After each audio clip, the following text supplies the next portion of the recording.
படிச்ச சரியான சொகக்குழுக்கும் இந்த யோசனை தோணி இருக்காது. அதை விட இந்த பக்கம் ஏர்போர்ட்ல நாக்கில் கேசரிக்கு advertisement, time to sign up, bye bye செடி கொடிகளான்னு சொல்லி ஏர்போர்ட் நோக்கி கிளம்பிட்டேன். இன்னும் ஒண்ணு என் கூட டோரா இல்ல, புஜி இல்ல. டோரா புஜி இருந்தாங்கன்னா ஜாலியா மலைகள் காடுகள் சொல்லி வந்திருப்பேன். எங்க நம்ம போறோம்? அமிர்ஸ்டர் ஏர்போர்ட்டுக்கு. ஆல்ரெடி செம டயர்டு. இன்னும் 2.5 மணி நேரம் இந்த வண்டியில உட்கார்ந்து போறதுன்னு நினைச்சா இன்னும் டயர்டு. அப்பதான் ஒரு காட்சியை பார்த்தேன். தம்பியை யாரோ அல்லேக்கா மல்லாக்க படுக்க வச்சுட்டு போயிட்டு இருக்காங்க. நம்ம ஒரு டோல்ல கமர்கட்டு வெள்ளரிக்கா மாங்காய் முறுக்கு விக்கிற மாதிரி இங்கேயும் நோ வித்துன்னு இருந்தாங்க. தேங்காய் பத்த கூட வச்சிருந்தாங்க. ஊருக்கு மத்தியில ஒரு பிளேன்.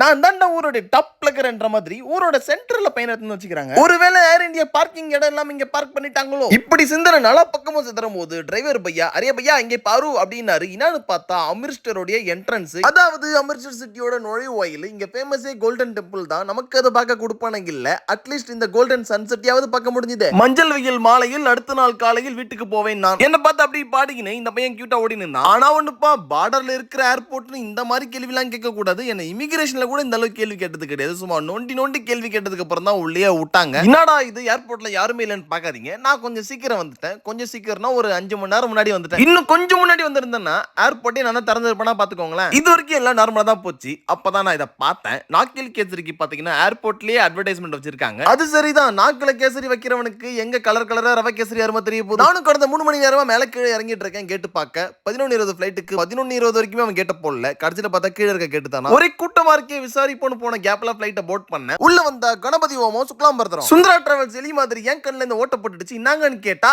இதை நீட்டுறானுங்க. இதை வச்சு நான் ஓட்டை அடைக்கவா? இல்ல உன் வாய அடைக்க அப்படின்ட்டானுங்க. ஆனா இதுல ஏர்லைன்ஸ் மட்டும் குறை சொல்ல முடியாது. உட்காந்து போற நம்மளும் கொஞ்சம் கை கால வச்சு சும்மா உட்காரணும். இது எல்லாத்த காட்டிலும் பெரிய சம்பவமா டெல்லி ஏர்போர்ட்ல நைட்டு ஃபுல்லா வச்சு செஞ்சானுங்க. அதான் அடுத்த வீடியோ.